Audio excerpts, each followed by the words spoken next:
Okay, so today is the day, the SBD day. This is my heaviest day.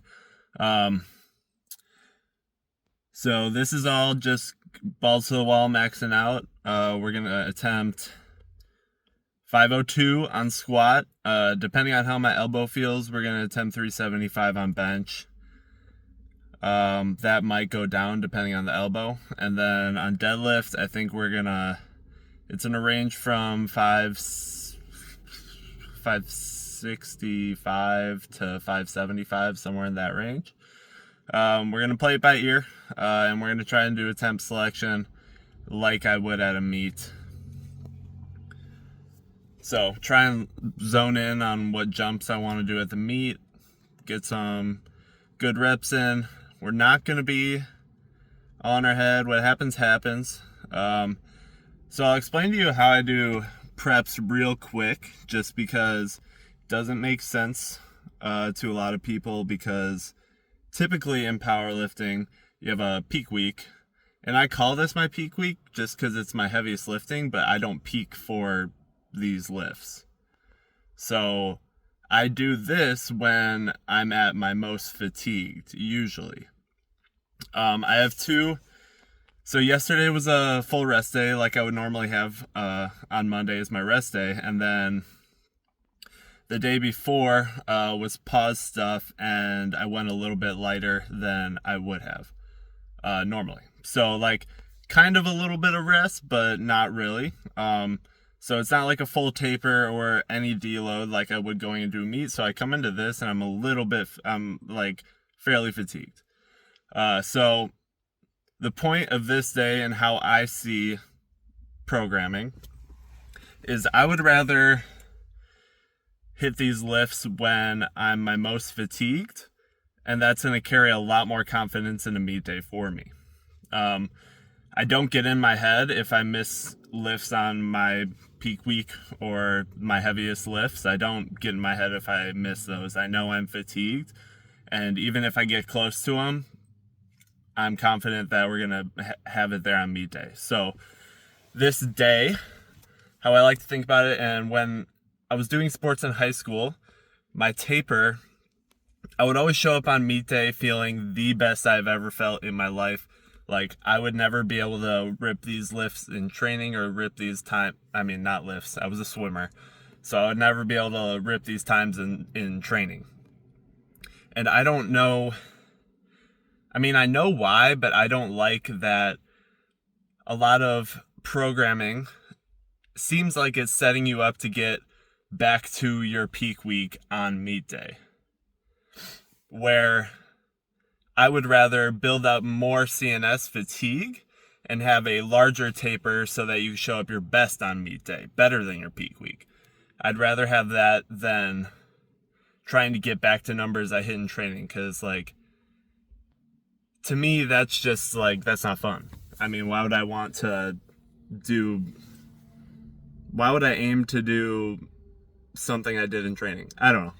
But that's how I do it. I build more fatigue. It leads to a better taper, and a greater jump from pre-taper to meet day.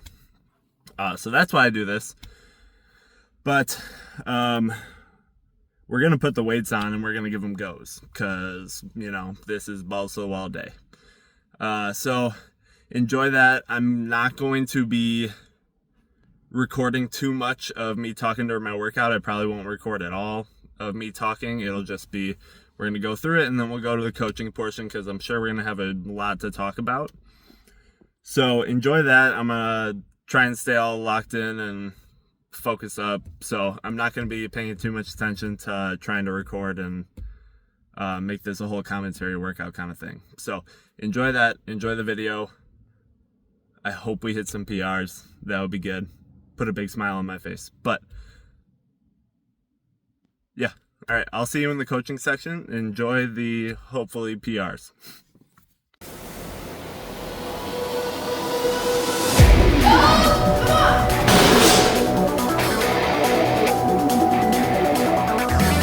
Artlist.io.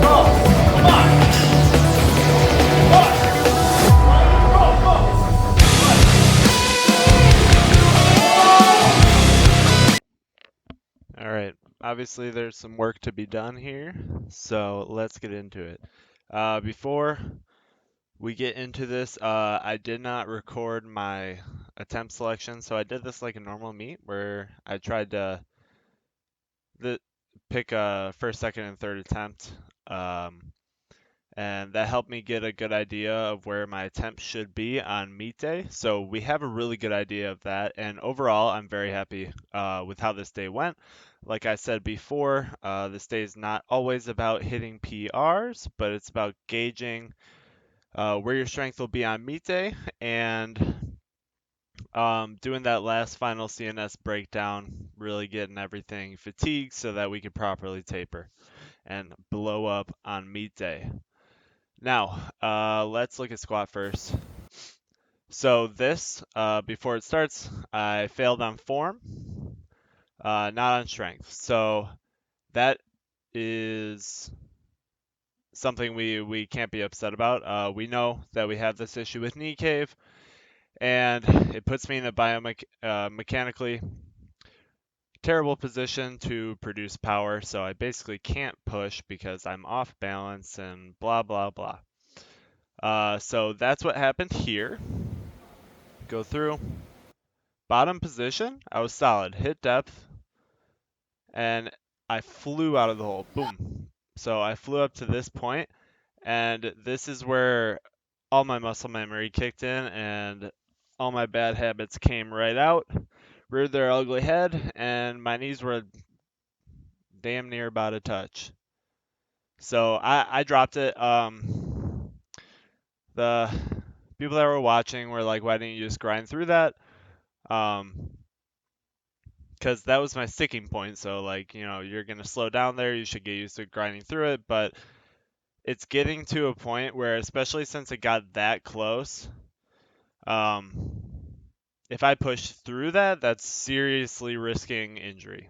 Um, and even though I had a little bit of rest and everything was feeling super good, I don't want to risk that going into competition. So, failed on form. If we figure this out, my knee cave thing out, I can attempt this on meet day. It felt super duper light on my back, so that is the tell for strength. Where your strength will be after your taper.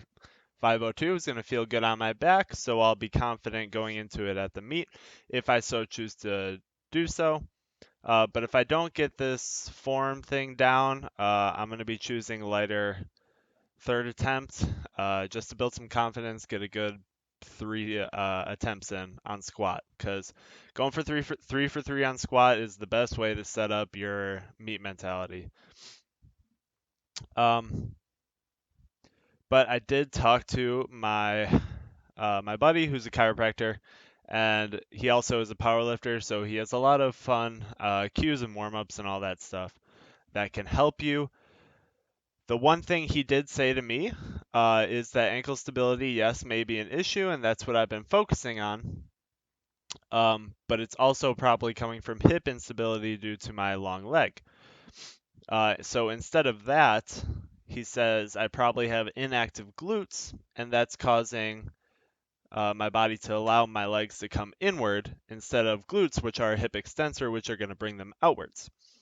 Now, before I did have a a glute inactivity issue, and I've changed my warm up so that got a lot better. But I guess I just didn't translate it over well enough into the lift, so I'm not able. I'm not thinking about that enough. I'm thinking about my knees too much, is the issue. So in these next few weeks building up to the meet, what we're going to do is try and get our mind away from the knees and try and get into our glute activity. How we're going to do that is we're going to think about this right here, and he did show me this. I'm not going to take credit for it because there's plenty of cues for squats, but this one has not, I haven't heard before. What I have heard before is shoving your feet into the sides of your shoes, but that scares the ever living shit out of me because I tried that before and um, I just felt like I was one bad squat away from rolling my ankle and really messing stuff up. So, what he said was thinking about shoving your heel, just your heel, right into the back of the shoe. And when I was doing that, that felt really good. So I think we're going to run with that. We're going to focus on just driving that heel out, and that created a ton of hip flexor and glute activation. So we're 5 weeks, so this is week 6, so we got 5 weeks to work on this. And if we can get it to where I'm just driving these heels out, right out of the hole, that's the only thing I'm thinking about.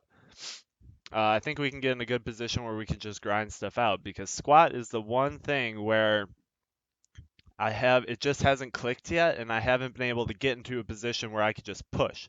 Because everyone's like you can leg press a lot more than you can squat, right? And that's because you're in such a stable position where you can just grind those out and have super slow reps and still be fine. In squat, if your form's not perfect, you're going to be in a mechanically bad position and you're not going to be able to grind it out. I am putting myself in a terrible position and I basically can't produce any force. When I'm here, all of my weight, if any, is on the inner of my foot here, and you can't create force through just the inner of your foot. Anyways, so yeah, this is like I'm basically standing up. If I, I don't know, like here, if my glutes are activated, that's all that needs to happen is the glutes just need to come through. But when I'm internally rotated on my knees, it's much harder. It's putting my glutes at a active active wait yeah active insufficiency. So they're not able to produce force because this is lengthening them out. Where the glutes function is to, well, not the knees, but is to externally rotate our hips to bring this all through. So we're doing the exact opposite of that and putting our glutes at a huge disadvantage. If we put our glutes in advantage, we're going to be in a much better position to press through.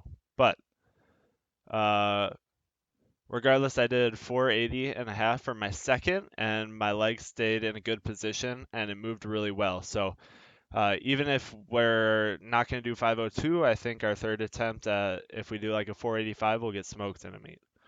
Now, bench.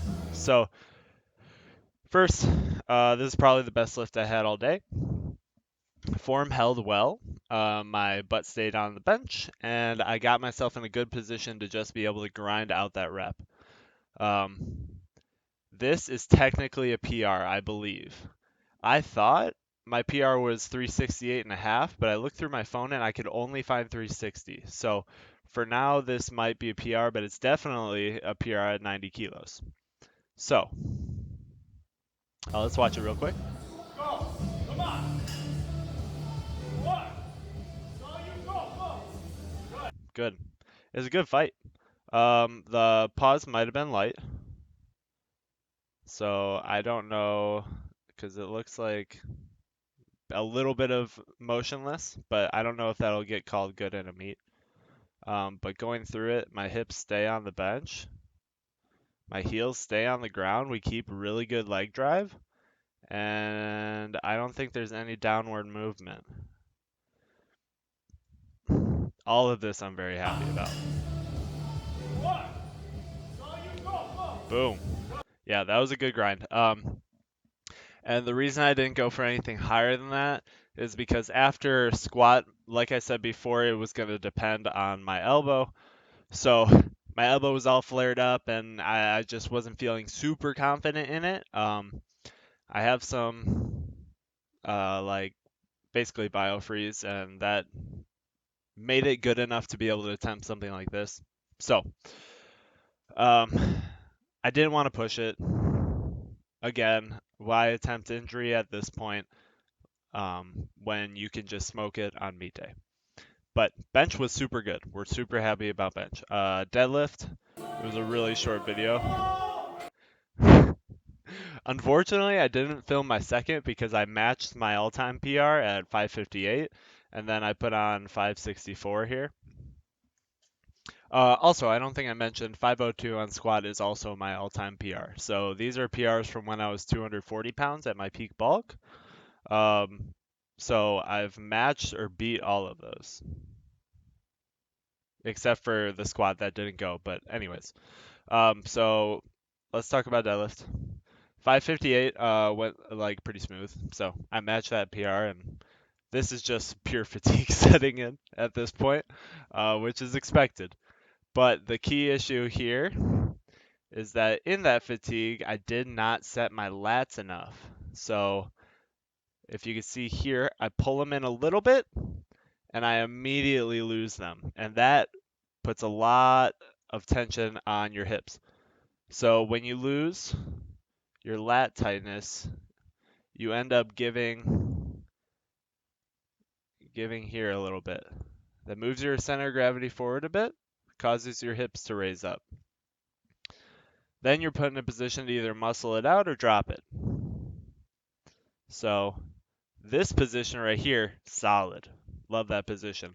If we were able to hold our shoulders and be a little bit more patient in the hole, we could just drive straight up from here and we'll be good. But what happens is that comes back and then the bar leaves my shins. So that throws all your center of gravity forward and you're pretty much dead in the water unless you want to risk hurting your back, which again, why are we going to risk it when we're going to smoke it on meet day? Matching our PR in training has pretty much never happened in my entire life because my deadlift never fares out well in training. It takes a lot of effort, and I'm sure y'all can relate. It's hard to hit a deadlift PR while you're in training. So we're still happy about that. Overall, it was 1400 SBD day. Like the total of the attempts that I hit was 1400, and if it was a meet, I would have went 7 for 9. So a pretty average day as far as meets go, and you can't be upset about that. 1400, I don't know if I've even ever, I don't think I've officially put that up in a meet. So we can't be upset about that. We got to be happy. Again, I tried to explain this before, but the purpose of this is I am a lot more confident in, like, say, my 502 if I'm super fatigued and I almost get it, right? Super CNS fatigued and I just fail on form. I know what I have to do to hit that on meet day. Bench, super fatigued, grind it out. I know I'm going to have more than that on meet day. So these lifts, while it may look like a shitty training day, to me, is setting me up with a lot more confidence in my meet day performance because I know how my tapers are going to be. That takes a lot of trust in your coach or anything like that. I mean, I'm my own coach and I've tapered myself plenty of times to know that I'm going to do it right and it's going to go well. And people watching this are like, why aren't you rested for peak week and all that stuff? Like, I just do it differently. Everyone has their own concept in programming and training and all that stuff, and this is how I like to do it. This is how I see a lot of success. If everyone stays in their own ways and no one ever pushes the boundaries or tries to make change, no one's gonna ever advance in the strength world. If no one ever tries new things, no one's ever gonna advance. So, trust the process is basically what we gotta do now. So we're gonna go on vacation next week, which is gonna be a deload, and then we're gonna start high, back end deload as we taper, and kill it on meet day. So that's all I got for you guys today. Overall, very happy with it. 1400, can't be upset about that. So have a good day.